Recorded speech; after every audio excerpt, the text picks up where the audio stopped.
Welcome to Anything New. My name is Pete, and as always, I'm here with Matt What's up? and Opie. Hey, fellas. Anything New is the podcast where we talk about anything new we've been using, perusing, or consuming. This is episode 8. We got football to talk about, a game app where you can actually curate your collection, which I know we're all kind of interested in that kind of stuff, Oh, yeah. and some Netflix series that we've been watching. But first, let's get into football. Michael, Opie, this is your SEC opening weekend. You've been waiting for It this. is. It is. Football's officially started, gentlemen, this weekend. The SEC kicked off Well, there. What? I mean, it's been It's real. started. No. Real football. Listen, if you watched any of that other stuff up prior to today, you're just watching crap. Okay. What? The SEC is the only conference. Okay. Oh, And right. we know that that's the conference that runs the world.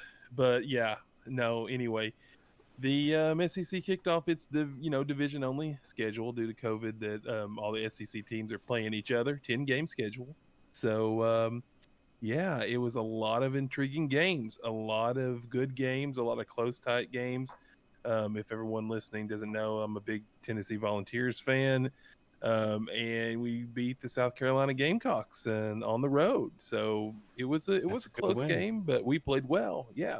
Across the league, I can't say as much as for all the rest of the teams. There was some sloppy play. I mean, Alabama beat the crap out of Missouri, which was um, sad to see, but that was going to happen.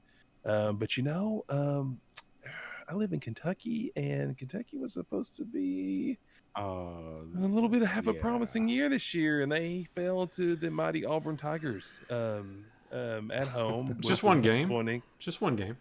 I don't, and I'm not really one of those people who likes to pull for the conference, even though I'm toting up the conference. Any time that another SEC team, especially where I live, is getting beat, I can always pound my chest a little bit more that we pulled out the win. But all this always changes the next week. I mean, not to get into many details, but we have issues at quarterback and other positions on the field that can use some time to get up there. But hey, we played good. I mean, the last couple of years we've laid big eggs. In the first game of the Yeah. season, we got beat In by the second, Georgia. in the third, and the fourth, and the fifth, and the sixth.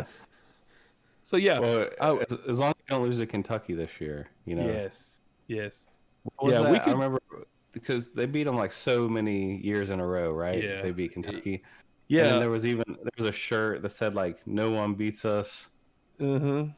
42 times in a row, or it's like Kentucky had a shirt made of like whatever it was that they lost so many years in a row. It's kind of funny, but yeah, Florida looked good. What about Kyle Trask? He's kind of looking like this year's Joe Burrow, No, I don't want to put him in that category. But listen, Meatloaf Mullen, he is good with quarterbacks, and any quarterback that plays for Dan Mullen's going to play good. And he's got a lot of weapons down there. I mean, when you're in the state of Florida, you can throw a rock and hit 5-star players and get them to come to your school. So okay. the talent base is good. Florida's always going to be good. It's just you got to win the big games. And this year, due to COVID, and I'm going to say if there's ever been one good thing I've liked that came out of this is Tennessee and Florida will be playing at the end of the season, the last game of the year. We've always wanted. Yeah, last game of the year this year. We've always played Florida the second or third game of the year, and they've just get snake bit all the time by them. Pretty much, it's just been terrible. So, like every Tennessee fan, we want to make an excuse. Well, maybe if we need to move the game to the end of the year, because once upon a time, Tennessee and Florida were the best two teams in the conference. So, but that was a long time ago. It was a long time ago. It was. Yeah, 20. How did 20 Alabama plus. look? With no Dominated. Tua, it's still just as good. It's plug in and play there. I mean, if you've got a comparable quarterback, you're going to be throwing to all those talented receivers and handing the ball off to a 230-pound running back that runs a 4.3. I mean, come on. It's some big monsters up there blocking for him. Right. So, what are the SEC fans saying about now that the Big Ten is saying that they're coming in kind of late? Are they kind of?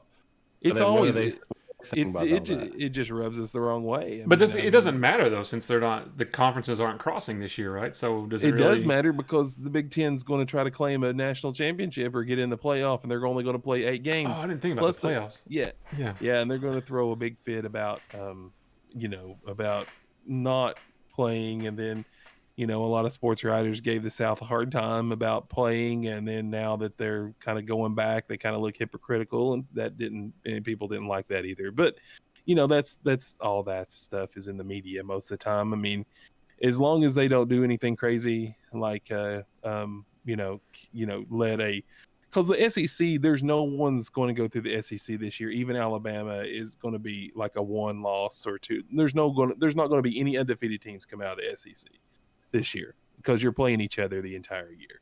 So, Well, Bama could win outright. well, they've got LSU got beat by Mississippi State, and that's another intriguing matchup because Mississippi State's the Pirate. Crap, what's his name? I've lost my train of thought. Leach. Yeah, Mike Leach. Yeah, Mike Leach. A lot of people want the offense, and they just light it up. Yeah, a lot of people. That was pretty amazing. He's going to have an offense wherever he goes. He's going to put up a lot of numbers, a lot of passing yards. He did it at Texas Tech. He did it at Washington State. Washington State, yeah. Yeah. Do you know this guy, Matt? Have you ever seen this dude? Mm-mm. He's the coach. He's so weird. He's like just such an odd guy, and he has this offense where this like an air raid offense where all yeah, he was the offensive coordinator at Kentucky when Hal Mumme was there, and that was the air raid offense. It was his offense. The air raid was.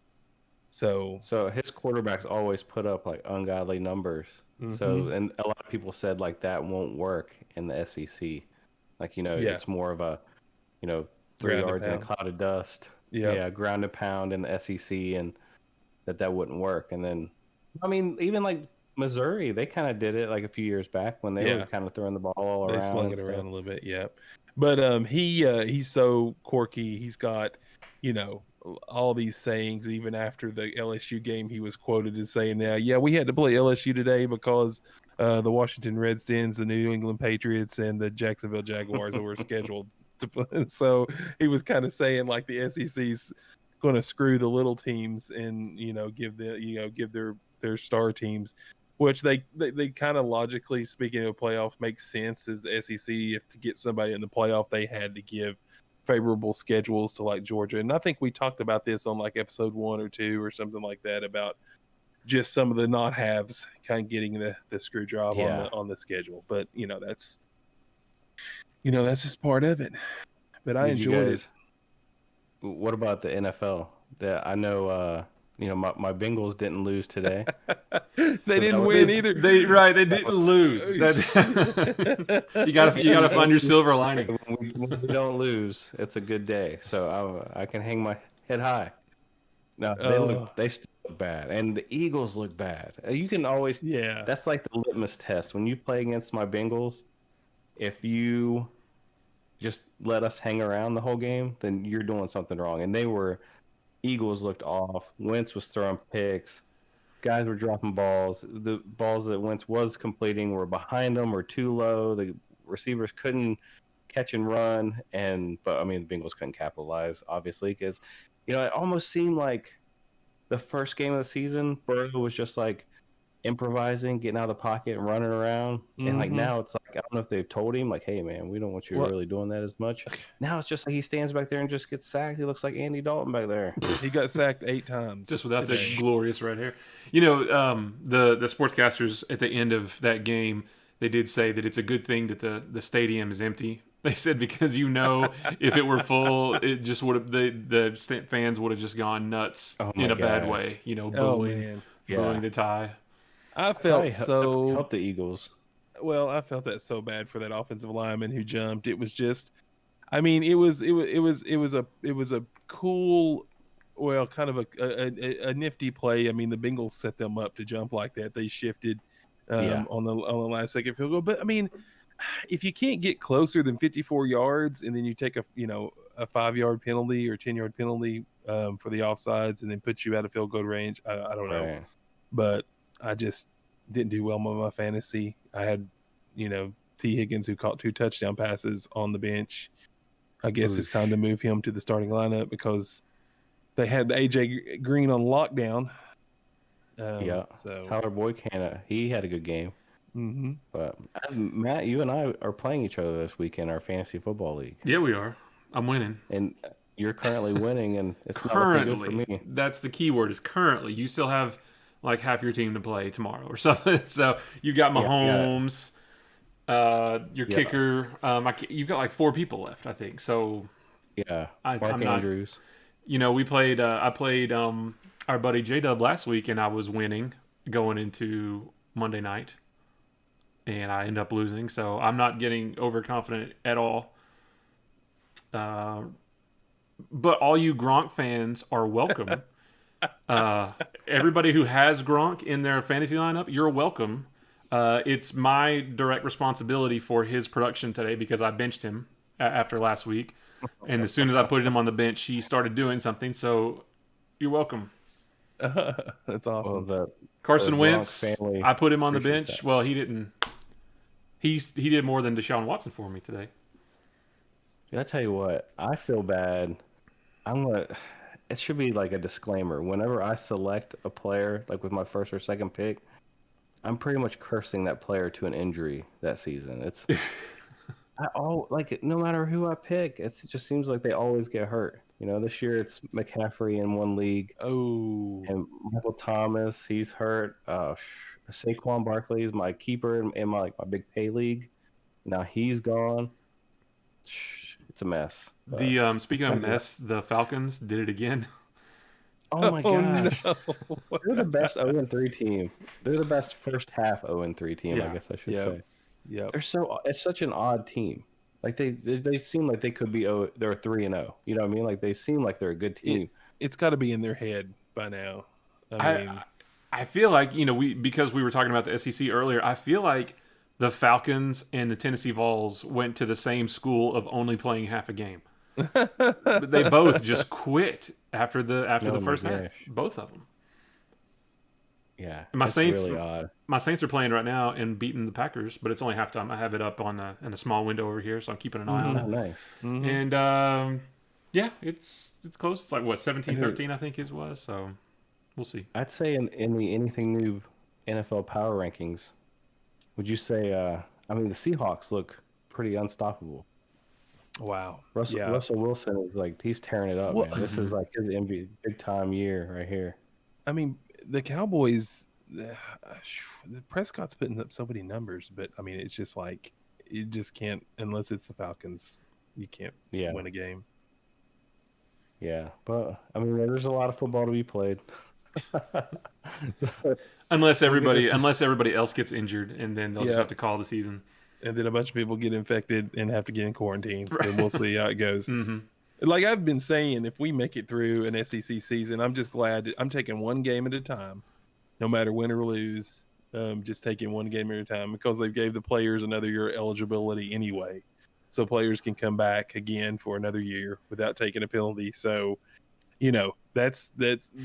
that's what I'm looking at. I'm just going to hopefully everything's and as far as like watching it on TV, guys, did you feel like it was weird with not being any fans or the broadcast was any different or anything? I mean, I wasn't even able to watch it. I didn't get any of the games on my package. So, no college games at all. I think there was whichever one was on Fox on Saturday afternoon, but okay. It wasn't an SEC team. But did they pump the fabricated audio in okay. Well, let me tell you this, South Carolina, and I was following, of course I keep Twitter up and all the social media stuff up as well, but South Carolina did something weird. If you ever go back and watch the highlights or whatever, watch the replay, they like columned their fans like up the stands. Like they let so many fans in, but they were like columned, like instead of like being like just sporadically spread out 6 feet apart. Like they made columns of fans, like they were 6 feet apart horizontally, but they were right on top of each other, like going up. That sounds awful. Up the bleachers. You sneeze or you cough down onto the person in front of you. I guess it hits the back of their head, though, That's what people were saying. I think there's like 11,700 people in Alabama. Mm-hmm. just under 12,000, Jeez. which is like And 10% of the that's total. crazy. I mean, it's a conspiracy, but SEC's like Alabama hasn't reported or said anybody's been in quarantine at all. Not one player or anything has had to sit out or be, any kind of contract Yeah, they're tracing. So probably not testing. They're probably like, nobody can that's be positive if we don't test them. they're supposed to be bringing in independent testing groups for these SEC like every weekly. There's supposed to Yeah. be these SEC, but they don't have to release all that. I mean, HIPAA stuff. I mean, and our Coach Pruitt said he wasn't like they tried to ask him about it at his press conference, and he's like, I'm not talking about it. You're not going to know who's not going to be there for COVID. Like regular injuries, they can just normally report, but like you're not going to know as far as COVID stuff goes Yeah. until the day of the game, like everyone else. Probably But anyway, because what's his nuts with LSU. Ogeron. Thank you, golly. Maybe Probably they because don't he talk ran about his it. mouth a little, a while back, saying his entire yeah. team tested positive at some point. I don't know yeah. if he meant over the summer. Yeah, that but was kind of odd. Yeah. And they never really pushed him for any clarification on that. yeah. Yeah. So I thought, And Well, it's in the South, so everybody probably just said, it's all fake and a hoax anyway. it's warm. It's warm Heyo. down here. The Falcons, I think their first round pick from last year, I think he tested positive. I think he's the first NFL player to Yeah. test positive. I heard that. But they asked him like for some information. They said they weren't giving out any information on him. I guess like HIPAA stuff. It's probably for the best. Yeah. Yeah, but I guess that they did say that they like did the tracing on him and everybody else was okay and like they had tested them, and so hopefully it was just an isolated thing, because that will stink, man. Like if gets down towards the end, you got like a big game and then Russell Wilson gets COVID, Mm-hmm. like what are they gonna do? They're just gonna keep playing, and I mean that would stink. A QB, you can't recover from that. And then imagine being the sixth round pick just off the practice squad, and then you give Russell Wilson COVID. right. Right. You'd be done. Yep. They send you pack it. I don't even know who the Seahawks backup quarterback would even be. Oh, geez, John Kitna still up there? No, that's funny.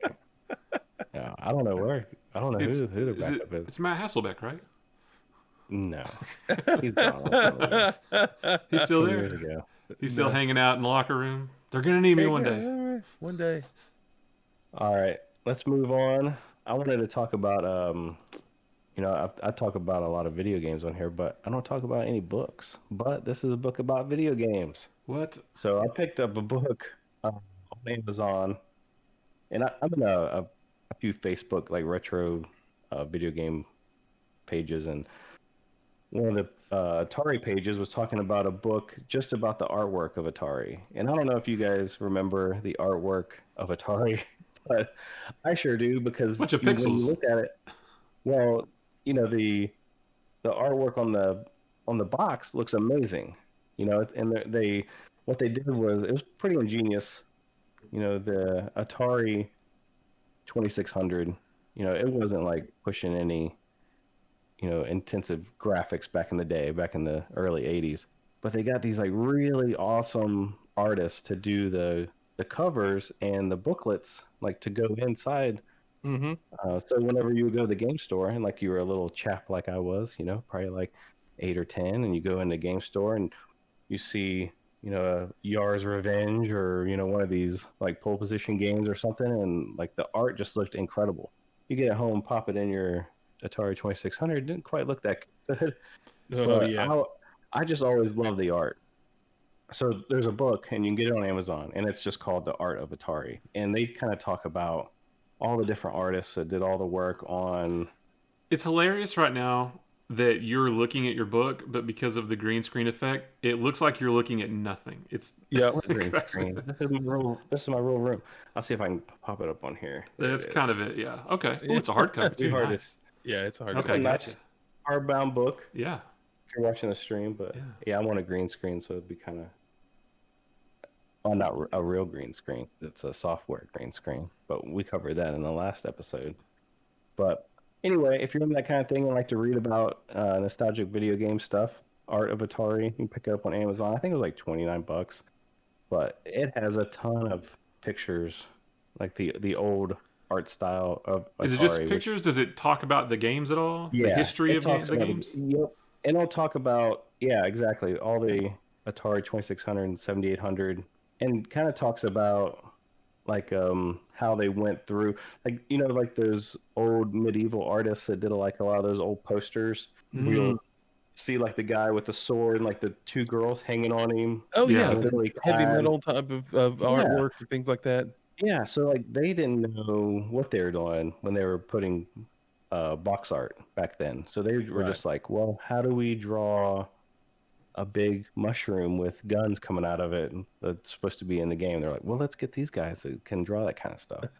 So it's just like really odd, but at the same time really cool. And I love that artwork. And they even talks Yeah. about um, that whole ET debacle Oh, with the 2600, where they made all those ET games. Mhm. yeah. Where they went to this game developer and they're like, we got ET releasing in 2 months. We need a video game for it on the Atari. And they're like, these things take like a year.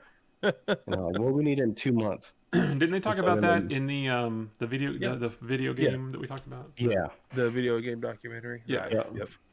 So they even talk about it High in score. there. That's But what it was. That's cool. yeah, so that's kind of cool. So Art of Atari, it's a book, and you should check it out. Yeah, I One was. other thing. Oh, go ahead, Michael. No, I was just going to say, talking about the medieval artwork. I always try to pick up, even if I'm thrifting or at the Goodwill, and hopefully that shows up at the Goodwill, so I can grab it for $2 or something like that. Uh, I look for the old Dungeons and Dragons manuals, any kind of books with that kind of artwork in it. I get them. I mean, I've played D&D before, but I mean the Yeah. older books. Sometimes those kind of show up sometimes, but I just love looking through those and the artwork. Yeah, I would just like even like those old Nintendo Power magazines. I would just like read those cover to cover Yeah. and just like, that's what you would base what game you wanted to buy was just off Oh of like what yes, you read and what you saw in there Mhm. because yes. that's all we had to go off of. Yeah, somebody was talking about that. It's like we didn't have the internet, so if you Yeah. didn't know what was on the back of the box or on the side, I remember buying Atari games. I bought one or two Atari games at Toys R Us. Like there wasn't ever a Toys R Us local where I grew up, so it was like a super extra special trip. If you got to go to a Toys R Us, you'd have to go to Knoxville or somewhere where one was. But they had tags. Like you couldn't even hold the box in your hand. You had to take the tag to the counter I and remember that. Yeah. get it behind the counter. And it was even harder to decide what you want because you had that one picture of the front of the box and you really didn't have a back to look at. So yeah, it was definitely, and that was what was so important about I don't know if we talked about Nintendo Power on a previous episode. Did we? Did we talk about Nintendo? It was probably I'm sure about it's that come up. console. No, well, it was about the documentary again. They kind of talk about Nintendo and the Nintendo Power Hotline because they had that one segment about the guy that Right. works Oh there. my gosh. Yeah. But that was a big factor in buying Nintendo games for me too. Is like what you never saw any gameplay footage. You just if it was in Nintendo Power and it had good reviews or you read the article, that would want you to go buy that game. Yeah, pretty much just we're playing it like at a buddy's house, Like they play it Oh yeah, and like you go over there and you see it and you go back home, Mom, I really want this fishing game. It looks awesome. Black Bass. I Yeah, played so that. you Yeah. dang Dude, Black millennials Bass. with your YouTubes and your game trailers nowadays and your Twitches, all we had was I know. pictures, baby. Which I think Genshin Impact is released tonight. I know this wasn't in the show notes, but I think we can start playing that as of Yeah, I thought 7 minutes ago. I think 10 p.m. Eastern Standard Time. Well, our buddy Dan, he's been streaming it for a couple hours, so I don't know how he got in. Yes, well he's on, slow time, so maybe it's Yeah, I think I I'm don't gonna know. try it out tomorrow. I thought it wasn't active till tomorrow, but when he just Maybe. pops up all of a sudden and started streaming it, so I figured, okay, well, I guess it's live now. So that game, Genshin Impact, might be something that we talk about next week because I know we'll probably all three play it at some point this week. Yeah, it's free to, especially Yeah. since it's free to play. Yeah, free to play, and it's like we talked about before, cross-platform. So like you can actually play it like on your PC, and then download the game on your Yeah. phone, and then continue playing it from your Yeah, phone. but it's hard to play as a party. It's not going to be one of those games we can play together and enjoy it. Oh, I thought you could do Um, like you I, can do No, some no, no. stuff It was co-op. remember we talked about it because the person hosting the party gets all the perks Right. We and can still benefits. play, but we Yeah, could, you can yeah, play with somebody, but you can't get upgrades or do cool stuff without, we'll Anyway, have to maybe see. we'll have to see. We'll figure that Yeah, out.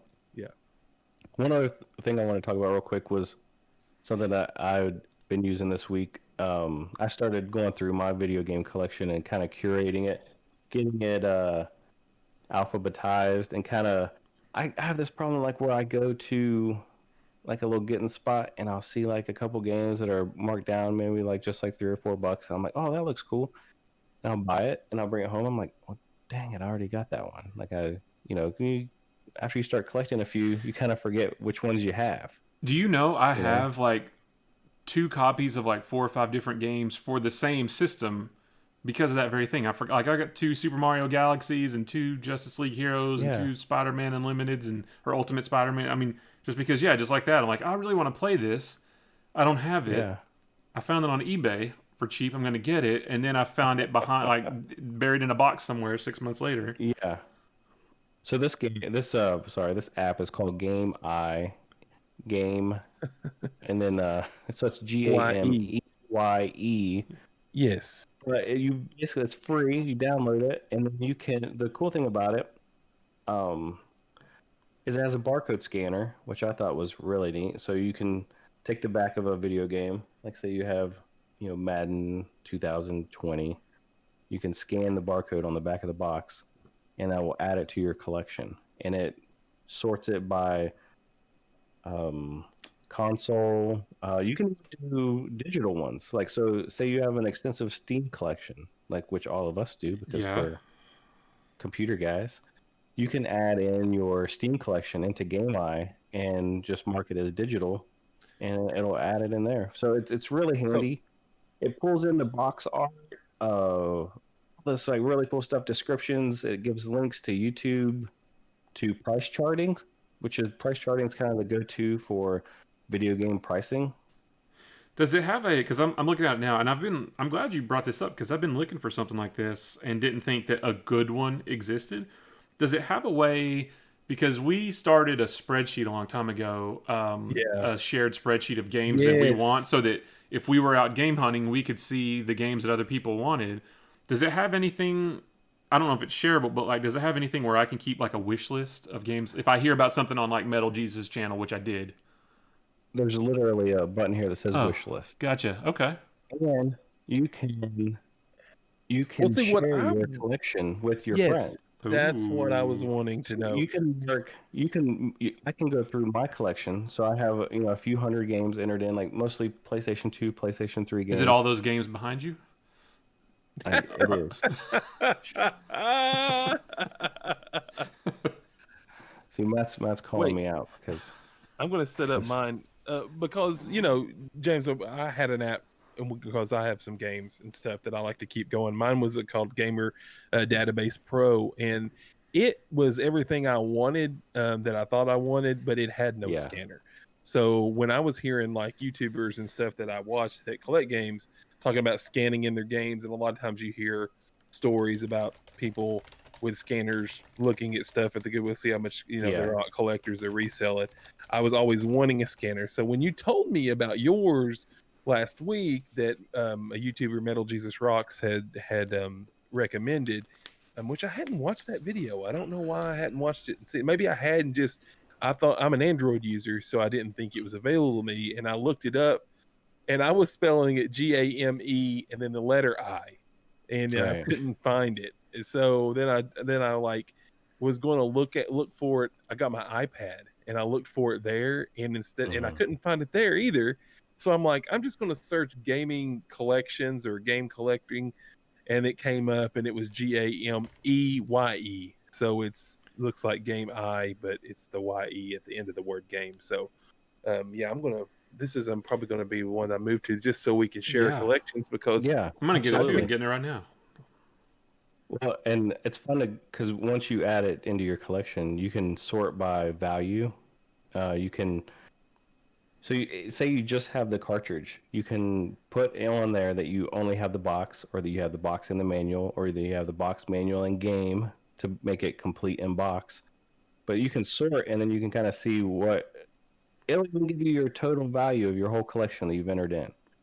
But one of the things I thought was kind of cool is I sorted by value just to see which of the, because I added I think like 300 of the PS2 and PS3 games, and there's XCOM UFO Defense for the PlayStation 1, Yeah. but it's the big box, so not like the small case. It's like the tall PlayStation 1 box.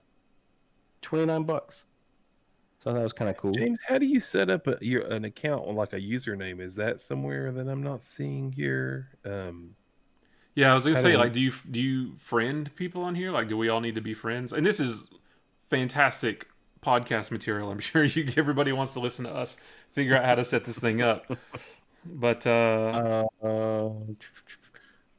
like I know that my other app, it had a place where I could put in email and all that stuff. But how would I share I guess I would just email my collection to you. there's a export, and then Yeah. you can create a restore point, create a list, Yeah. create a Yes. spreadsheet, Yes. and then there's one called just share, where you can hit share, and then you can send it to someone like I think it's pretty much like just a list, like a document Sure. list, and then once you get it and you import it, then it'll pull in all like the box art and stuff from my list. Gotcha. I don't know. We'll have to play around with that. I'm not quite sure. I haven't delved deep into all the Okay. little options there, but Awesome. it's got I a don't know. place for the Toys to Life games like Skylanders and Disney Infinity. That's gonna be fun for me to fill up. Well, might be something for you to check out, especially if you are into collecting any sort of video games and need to kind of, because that was my biggest problem. Like, but now I can go to video game store, and if I see a good deal on something, I can kind of just pull out my phone and check and see if I have it, or if maybe I have it, but I'm missing the manual, or if I don't have a box for Yes. something. So I don't know. I thought it was kind of cool, and I spent probably 3 hours this week alphabetizing my PlayStation 2 and PlayStation Nerd. 3 games. I know, but we're getting there. It's a never-ending process, right?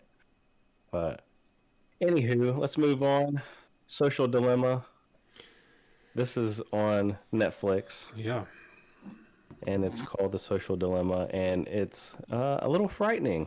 It's a little dark, yeah, and the music. It doesn't help that they play ominous music like throughout the whole thing. But basically, if you don't know what it is, it's a documentary that talks about social networks, obviously Facebook, Twitter, Instagram, all that stuff, and it talks about how these platforms that were created for the purpose of bringing everybody together, regardless of geographical boundaries, and how it's supposed to, they talked about the Facebook like button and how that was supposed to promote positivity. And if you like something, you say, oh, this is really great. I really enjoy this picture.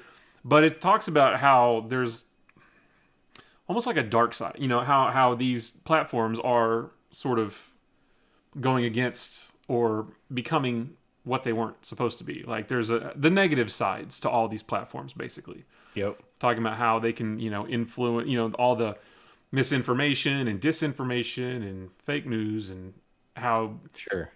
it promotes teenagers especially. It makes them body conscious and self-conscious about their appearance, and just all the kind of bad stuff that everybody's well aware of by now, but it really goes in depth. And I thought it was really interesting. What I did find the most interesting was that they most of the time, all the conversations, they reference Facebook more than any other platform, and I thought that was pretty telling. I mean, I haven't had a Facebook account for 2 or 3 years now for a good reason, and I just think Facebook is just the devil basically, and Hi, Facebook watchers, by the way. I can't stand Facebook, and for a lot of the reasons why, or a lot of the reasons that they talked about, and they were one thing I found interesting was like one thing I'll say too is like it's a documentary mixed with like a sort of a really low budget, quick movie. So they use like actors and a fake storyline just to illustrate the points that they're trying to make as far as disinformation and how misinformation can cause people to be divided and spread hate and that kind of stuff. And but it was kind of neat. There was one part of the movie where the kid that was the star, quote unquote star of the movie, as he was browsing through his phone, there was an actor who they actually had portray three different characters, supposed to be like the brain behind the platform, and they were talking about, oh, he's looking at this ad, let's hurry up and send him a, let's bid for his attention. So they made it look like, they gave the platform like a personality to sort of illustrate the way these algorithms track you. And one thing that I found scary that was like I believe it too, is like they know always, everybody knows, okay, well, like Instagram knows what pictures I'm looking at, because Instagram, you can't see top post first. Instagram has an algorithm and it shows you what it thinks you want to see. Everybody knows that. But one thing I didn't think of is like they know how long you look at something, and based on the length of time you spend looking at something, that tells them that you're more interested in that thing than something else that you just scroll past. And it was just scary. I mean, a lot of this stuff we know, obviously Facebook, everybody knows that Facebook is tracking your every click and your every tap and your every like and all that stuff. But this just like talked to actual developers from different platforms and about how they created it to do this stuff, and how we as the users are what's being sold to advertisers. We're the product. Yeah, we're the product, and it's just, I like that. It's just scary, man. I mean, and as soon as it was over, I just started scrolling through Twitter. But it's scary. That's the thing. It's like that's what I always say is the great thing about social media is everyone has a voice, and the bad thing is everyone has a voice. Right. So I mean, we've all had problems everyone who has a social media account has run into problems with people being hateful. And so I just try and treat each other like they're in the same room as you, because a lot of times you'll say things to somebody online that you wouldn't say if they're standing in front of you. Oh, absolutely. Like you have a false sense of security.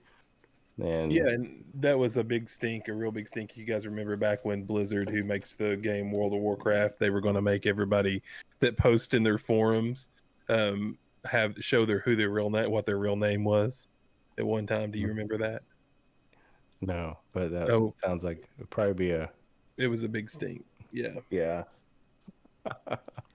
One thing I thought was interesting is that the quote unquote movie that they were telling, the movie had two parents and then three kids, an oldest daughter and then the middle son and then the youngest daughter. And it's kind of like the way they portrayed it was like the oldest daughter, it was like the three levels of usage, basically. Like the oldest daughter wasn't even on any platform whatsoever, and then the middle son, he was a slightly more casual user.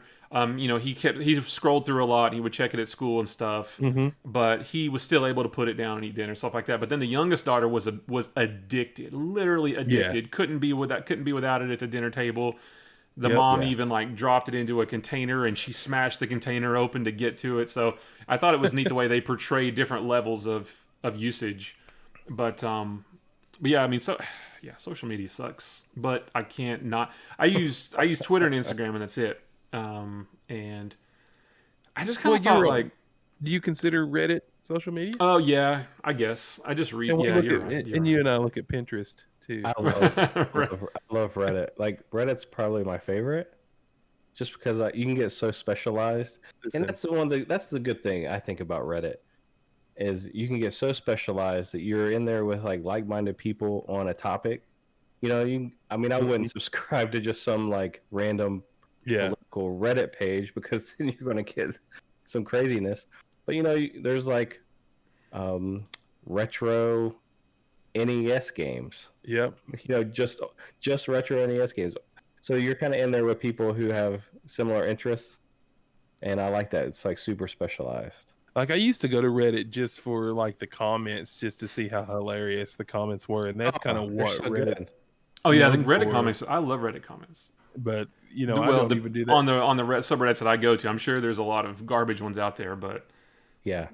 um, And Reddit, for anyone who doesn't know, Reddit is it's kind of everything's upvoted, so the cream kind of rises to the top. And usually, you'll get like we all subscribe to one that's battle stations for Yeah. like computer desktop setups. So super nerdy, but it's like people who set up like their desktop, for video games on PC. It's called battle stations, and people just post their setup, and you can upvote it or downvote it, and usually it's pretty good stuff. And we kind of discuss what we see on there a lot of times and get ideas for our stuff on there. Well, one thing is I'm getting up there in age, so I'm going to be on Grumbler more than anything That's else right. before long. we're starting our own social media platform. Grumbler. Or just Grumbler. complain. It's just for old dudes like us to complain about stuff. No advertising, nothing. Right. It's just Grumbler. complaining, just being old dudes complaining about stuff. And you dang millennials can have your Tic Tacs and your Snapgrams and whatever. And Face posts. Yeah, you're- and- Well, speaking of that, and this is not anything new, did you hear that TikTok just about got shut down? Yeah, that's Well, yeah. so stupid. More empty threats from the big orange Cheeto, but I so it mean, didn't happen, right? It didn't right. get shut down. within hours of the ban today, a judge ruled it. Yeah, I don't know what illegal or blocked it somehow. Blocked it. Yeah. So So it's supposedly it was going to get sold to a company from the United States. Wasn't that the rule? Like they had to do something like that. supposedly, it's a national security risk is how they were putting it because it's owned by a Chinese company, which maybe not. I don't know, but I think they just wanted the data here, right? Like all the data now goes. I don't even know. I don't use servers or Tic Tac, something? but I mean, I know don't it's a either. Chinese company, and The youths love it. dear leader didn't like it because they messed up one of his campaign rallies, and Anyway, yeah, but I mean, the point is, they were the threat was that if this doesn't get moved to an American company, somebody American needs to buy it. We want America to own it, or else we're banning it. Was the threat basically? And sure. I want to say like Walmart and Oracle and somebody else was in talks to buy it, and I think they ended up buying part of it, but it still didn't satisfy the requirements. But also, they wanted, like, the government demanded that a certain percentage of the sale goes straight to the treasury, which is like illegal. And because when have you ever heard of one company buying another company and part of that money goes to the government? And we're not talking about like taxes, like something else. And in the whole thing, like, it didn't ever fully go through, and it was supposed to be banned today, and right at the last minute a judge blocked it, and it was a bunch of garbage. I mean, it was just, like I said, more empty threats, and nothing happened. Okay, let's move on. Sorry. That's the political segment of the show. Well, let's stick with Netflix. Ratched. Yeah, were you guys able to squeeze any of these out? No. Well, I was not, but I did watch the trailer, and it looks amazing. Yes, I did watch the trailer. It's like a psychological thriller, and I had heard some comparisons to American Horror Story. And Isn't I it- think from the trailer, that's kind of a fair comparison. Isn't it by some of the same people? Vibe.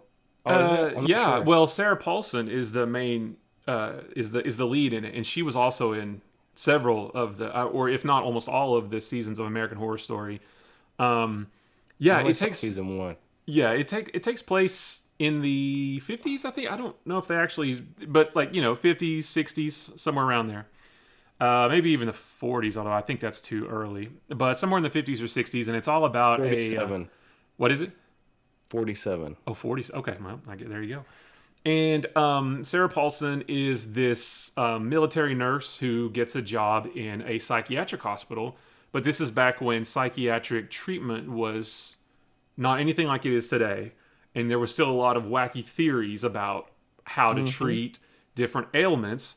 And the ailments themselves aren't even really ailments. Like one patient was getting treated for quote unquote lesbianism, and they were quote treating her for that. So it's that kind of thing. All of this stuff is still in. What was the treatment, or was it? Is it? I don't want to say anything because it was pretty weird.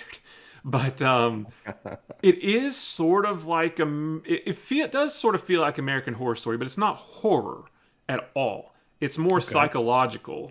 It's more like a psychological thriller, but it is uncomfortable. So I just finished watching the 3rd episode just a little while ago, and the end of that one, just and the 2nd episode gave me the willies. I mean, it's just, I don't think I've seen anything like this in a long time. I've never had a TV show make me feel this creeped out in I don't know how long. Maybe you should watch the camp movie. Sleepaway Camp 3. There's nothing like that. Nothing like that at all. I remember the first season of American Horror Story legitimately scared me. Like I found the first season to be very, very scary until near the end when they revealed everything, and then it wasn't scary anymore. But up until that point, I was like, this is a TV show that legit scares me. Now this Ratched doesn't scare me, but Ratched does make me feel uncomfortable. Like it's just creepy. I will say you've got to at least watch the first 2 because you can't just watch the first episode and then make your judgment, because there's a lot. Most of the first episode is like, who is this and what is she doing and why are they showing this and who's that guy? But if you go all the way through the end of the second one, everything comes together and like, oh, now I get it. And then the third one reveals even more. That's crazy. It's just. It gave me the heebie-jeebies. Like all 3 so far have just I recommend it though. If you, especially with it about to be October and Halloween, everybody loves to watch creepy stuff in October. This would be great.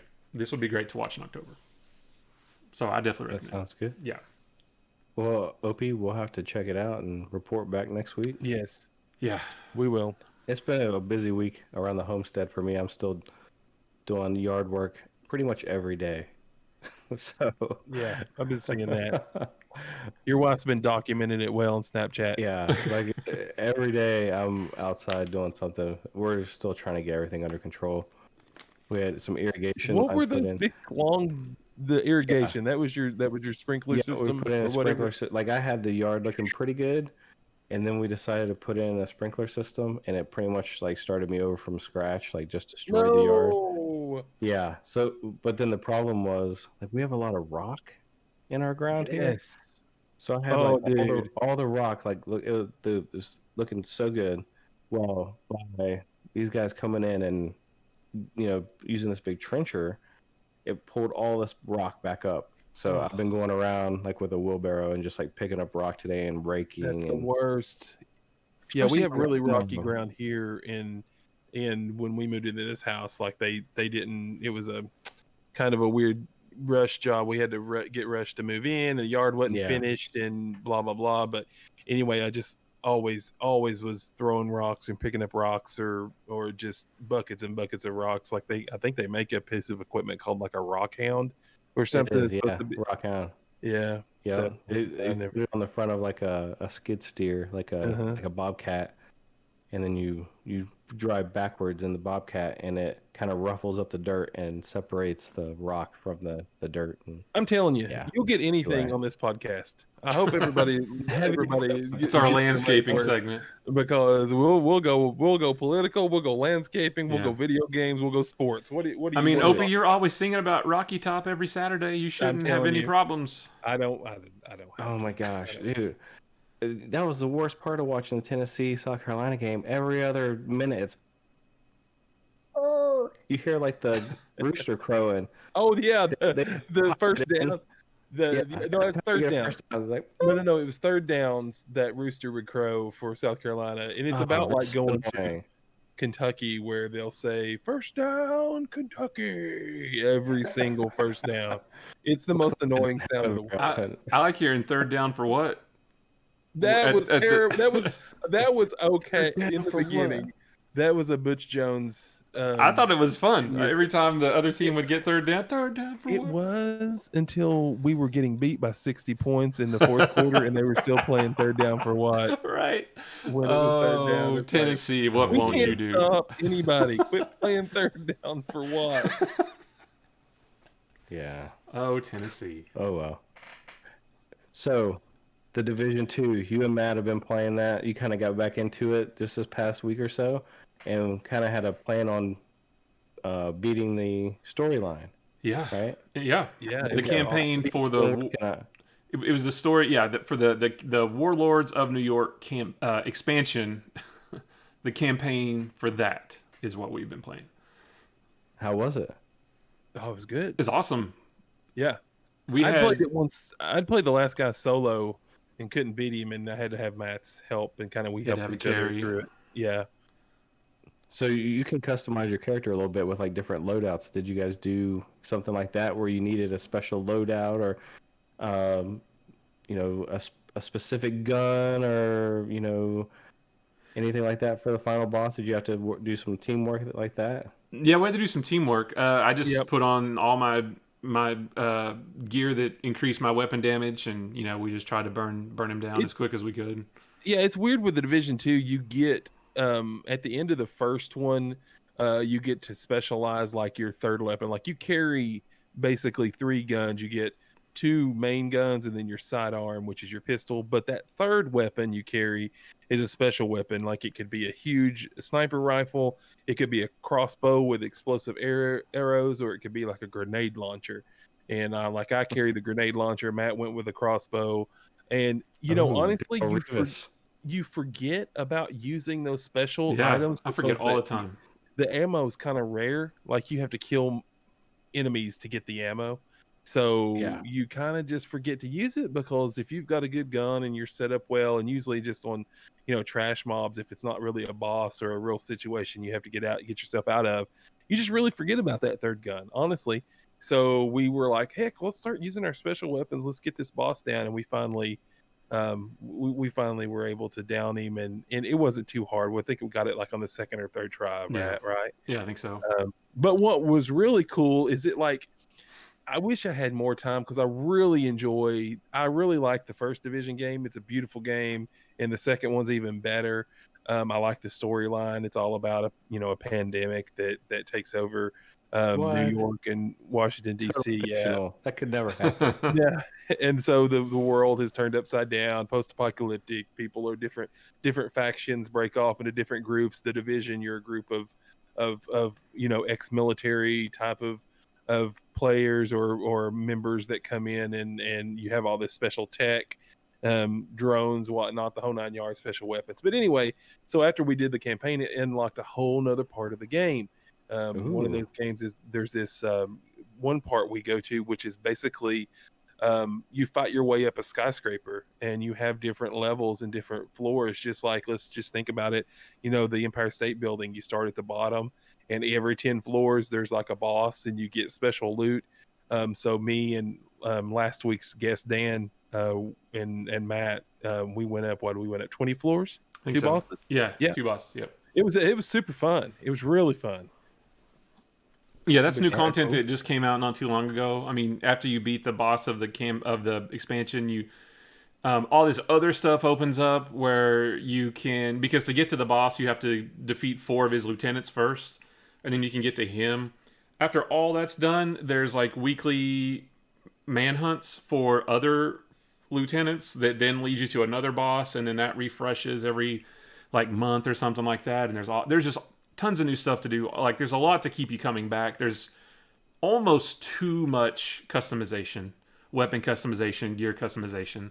It's really cool that you have that much control, but it's almost a little bit overwhelming, especially for old guys like us that just want to shoot things. So I mean, it's I've been having a blast with it over the last week or two, and it's really, really fun. playing with buddies. Absolutely.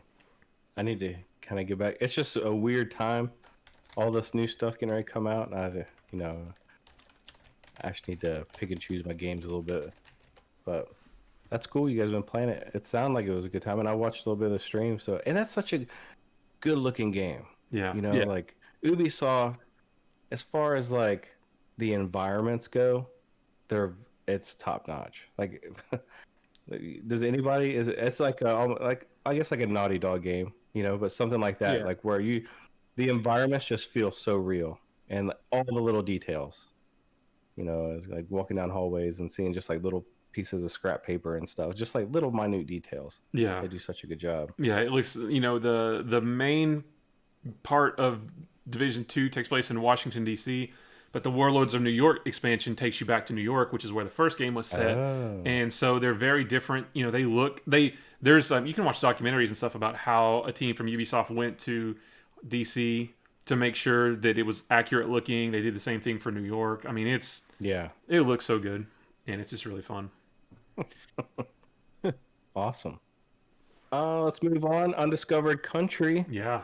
This is something Matt wanted to talk about. Tell us what it is, Matt. This has kind of you've been tight-lipped on this one. Yeah. Undiscovered Country. What is it? So it's a comic book, and you guys know I've been reading at least one comic a day for the last four months now, and 95% of those comics have been old Marvel comics from the 60s, which are not great, but they're still fun to read because it's fun to dip back into the history of Marvel comics and see all that stuff. But every now and then, it does get tiring. It's like eating your favorite food every single day. Even though it's your favorite food, you're going to get tired of it, right? Well, every now and then you got to change up your meal. So every now and then I'm like, I just need to read a modern comic, and I need to read something that's not superheroes. So, I know a lot of people get eye rolly with the comic book thing, superheroes and all this stuff. This isn't superheroes. This isn't superpowers. This isn't anything at all like that. This is from Image Comics, who, if you're interested in reading any comics but you're not interested in superheroes, go check out what Image is producing. They have comic, like anime, like there's an anime for everything, or Netflix has a million different types of shows. Image Comics has a million different types of stories, horror stories, romance, adventure, sci-fi, Old West, any of that kind of stuff. And this is one about, this is written by Scott Snyder, most notably of Batman fame, and Charles Soule, who has written a lot of stuff for Marvel and DC, most notably probably Daredevil and Opey. He's written a lot of Star Wars comics. Okay. The two of them teamed up on this. They started talking about it in 2012, so before anybody thinks this comic has an agenda, this came out last year, and they've been working on it since at least 2017, if not earlier. Basically, the premise is it takes place, I don't know what year, but essentially at the time that the story opens, America has built a literal wall around the entire country and walled itself off from the entire world. And they basically went dark. The rest of the world has no idea what's going on in America. Meanwhile, the rest of the world has fallen victim to a plague. I think it's called the Sky Plague or the Sky Disease or something like that. And the rest of the world is in a pandemic. And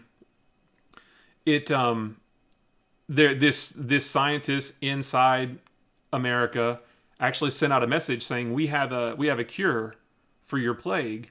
Send a team in here and we'll talk about it and we'll get you the cure. So this team goes into America, which nobody has been inside America in 30 years.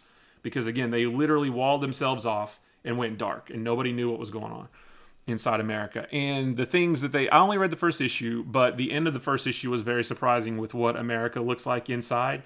And I don't want to say anything because it was a surprise to me. I had no idea. It wasn't anything like what I expected. And it's just really interesting. So I only read the first issue, but I'm going to buy the first volume, which collects the first 6 issues. Okay. And it's really interesting. And there's a timeline in the back that talks about what led to America building this wall around the country, and sort of the timeline from 30 years back to when the first wall went up to now. And it's really, and the artist Giuseppe Camuncoli, I don't know if I'm saying his name right, he did a lot of work on Amazing Spider-Man, so that I loved his art there, so that got my attention. So just a combination, knowing who the creative team was, and the combination of the story, this weird, mysterious story about America cutting itself off from the rest of the world, and nobody's been in it for 30 years, or nobody's been able to infiltrate it for 30 years. Obviously, there's people in America, in the United States, but nobody's been able to get in or out in 30 years. It's really, really interesting. And then, like I said, there's a global pandemic going on, and it's killing everybody. And actually, in the first issue, they estimate that because going into America to get this vaccine is dangerous, because nobody knows if they're being truthful, if they even have the vaccine or what it is. But they estimate that if they don't try, then the world will be dead. Everybody in the world will be dead within 6 months. So they have to risk it to go get this cure for this disease that's ravaged the rest of the world. And I got an idea. They should wear a mask. Whoa. I'm just playing. Well, that's why I wanted to point out this does not have an agenda. It does sound like it could be influenced by recent events, but they've been working on this. They've been thinking this story up for years. And like I said, the first issue came out last year before any of this crazy stuff happened. So yeah, it's a common. It's a common show. Yeah, it's a common Netflix movie. It could be a show. It could be a TV show. It's a common misconception that comic books are just about superheroes and things like that. I mean, one of the best. I don't read a lot of comics, but one of the best comic books you can read is the Walking Dead, and it was amazing. Still up to when I quit reading it, but yeah, it doesn't have to be like that. So Matt, that's pretty cool. Yeah. Do you get that digitally, or do you have I do digital. So I read everything digital. I haven't bought a paper comic. Can we get that? Is that something like I'd have to buy it digitally? Yeah, you could do digitally, or I'm sure you could get the trade paperback off of Amazon for probably like I know digitally it's $8 for the first for the collected volume of the first 6 issues. Gotcha. Which is cheaper because each issue is $2. So if you get 6 issues individually, it's $12. If you get the collected edition, it's $8. I get it. I read the first. I subscribed to Comixology Unlimited, which is like sort of like a Netflix for comics, and they have rotating comics in and out. So I subscribed to that, and the first issue was available on that. So that's how I read it. I'm going to buy the volume, and I might get into that. I read the Strain. Yeah. Remember the Strain? Mm-hmm. That was it was good and kind of dark and kind of like a horror comic more. But and then they made that into a show, but I never watched it. Did you ever watch the show? No, but I remember seeing stuff for it. Yeah. Yeah. But yeah, that's why I wanted to mention this one, because I read a lot of comics, and I know, a lot of people think comic books and superheroes and all this, but there's so many comic books, literal thousands of comics that don't have anything to do with superheroes, superpowers, capes, tights, all that stuff. And this is one of those. So this is more of just more like a sci-fi story, more like it does feel like something you would see on Netflix or Amazon or something like that. Awesome. Yeah. Undiscovered Country is what it's called, in case you want to check it out. Undiscovered Country. Mm-hmm. Well, check it out. Yeah. What about pickups for this week? Yeah, real quick. So I wasn't even going to bother with this, but I've been showing these every week, and they've been coming in piecemeal. So I finally got the last of my Spider-Man retro Marvel Legends. I ordered these all at once, but they've been coming in like once a week. I finally got Spider-Man from the original, from the main line, so he looks pretty cool. And I actually pre-ordered a while back Kingpin, which I think is like Wave 2.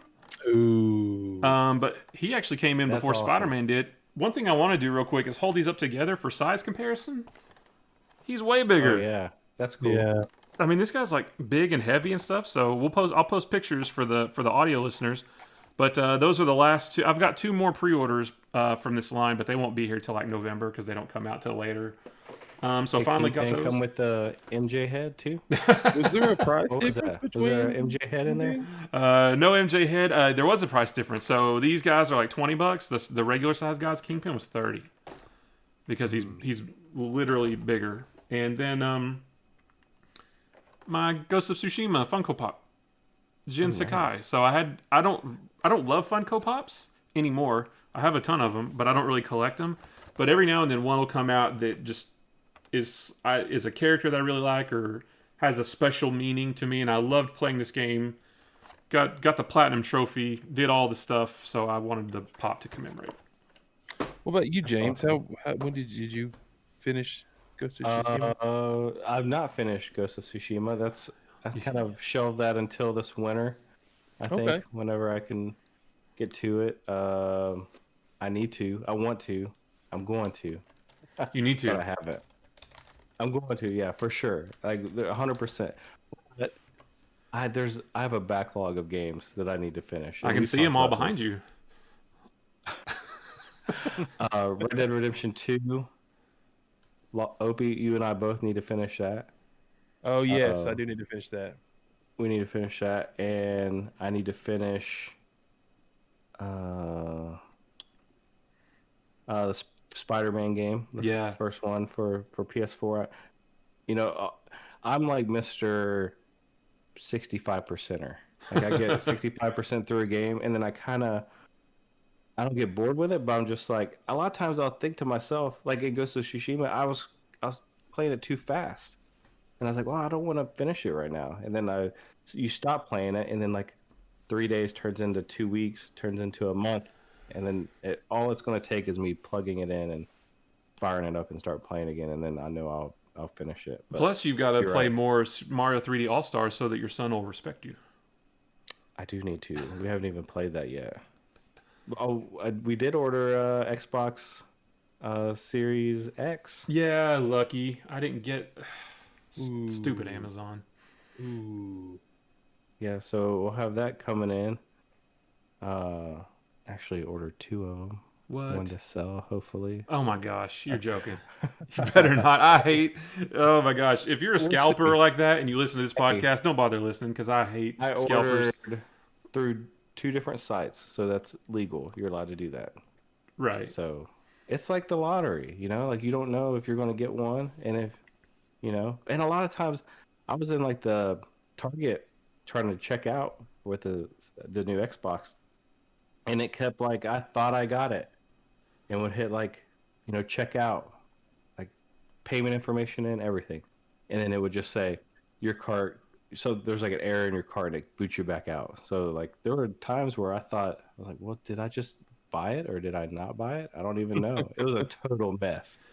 I have no But problem anyway, with you buying two as long as you're going to keep them and use them. I don't care if you buy three or four as long as you're going to keep them I and probably will. use them. If you buy two or three and you sell two or three for a What if stupid I amount more, then you're what if I gross. don't make it? What if I just sell it at cost, like to one of my friends? Well, that's Am I a bad guy then? no, because you're not Okay, doing it for the purpose of making a profit. right. Okay. You're Well, I doing it didn't to think I help a was buddy or scalping. something. Right. You shouldn't judge my intent. You know. Well, I'm just, that's a Don't whole other you thing we could get in. That's a don't whole you other. virtue signal over there I just hate it. from the I virtue mean, signal? I do too. It happened with the video cards. Like yeah, those things got bought up by bots and it happens with. just We've talked about like action figures and exclusive, yeah, anything exclusive. It's bought by nobody, nothing but scalpers who just. yeah, I had when the Switch came out, I had the opportunity. I was able to get it on Amazon, and I had two in my cart because they were like. I was like, wow, I'm actually able to do this. And right before I clicked checkout, I was like, you know what? I don't, because I was going to sell one. I was like, you know what? That just feels gross. All I'm doing is cheating somebody else out of getting one to make a few bucks. I don't want to do that, and yeah. I just think badly about anybody who does that. I don't care to say it. Well, If you snatch something up just to make a profit, then you're gross. I agree. This will be nice though, because Peyton and I have always had to share Xboxes all the way since Yeah, he started playing on the 360. So it'll be nice to, you know, Daddy to have his Xbox, there you Peyton go. to have his Xbox, and I kind of justified it by not ordering the PS5. So I could, you know, I wouldn't have gotten a second Xbox if I had ordered a PS5. Right. You got to But get that PS5 though, man. You got to play Spider Man. uh, I will. Yeah, I will eventually, but I'm not in any rush. Horizon Forbidden But West, Ratchet and Clank. yeah, I'm not a big Ratchet and Clank guy.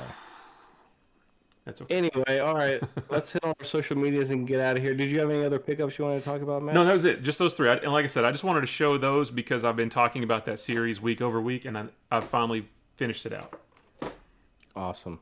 You can follow us on Twitter, Anything Newcast, at Anything Newcast. Instagram is Anything New Podcast. Our Gmail is anythingnewpodcast@gmail.com. Our YouTube's up and running now, right? Yep. Yeah, it is. And our Discord. How do people get on our Discord if they want to join our Discord? So Discord right now, we have a bit. Bit. Everybody knows Bitly, the URL shortening service. It's bit.ly. It's bit.ly/anything new Discord, all one word. If you go to that URL, it will redirect you into our Discord, and you should be able to get right on in. There's no requirements or anything. We might want to do that later, but right now it's just a wild card. Anybody can come on in. And same for YouTube. Nice. So if you have trouble finding finding our channel on YouTube because we don't have the vanity URL yet, it's just bit.ly/anything new YT, and that'll take you straight to our YouTube channel. Oh, YT. I see what you did there. That's right. Yeah, pretty clever, huh? And all these streams just kind of go onto our YouTube channel. Yep. So I put my own Twitch stream onto YouTube, but I know you guys are streaming on Facebook as well, right? Yeah. Yeah. I don't even know. I'm not a Facebook guy. How do you get to the Facebook page, or how do you find us on Facebook? You just search Anything New Podcast on There you go. Facebook. Mm-hmm. Okay, that's it. Yep. That's pretty much it. Yep. All right. You guys got anything else before we skip it off for episode 8? Nope, we're still. Go ahead. Oh, we're still waiting for somebody to slide into the DMs, get a game. Yeah. Send Play us the an game. email. Send us an email about anything. I want free games.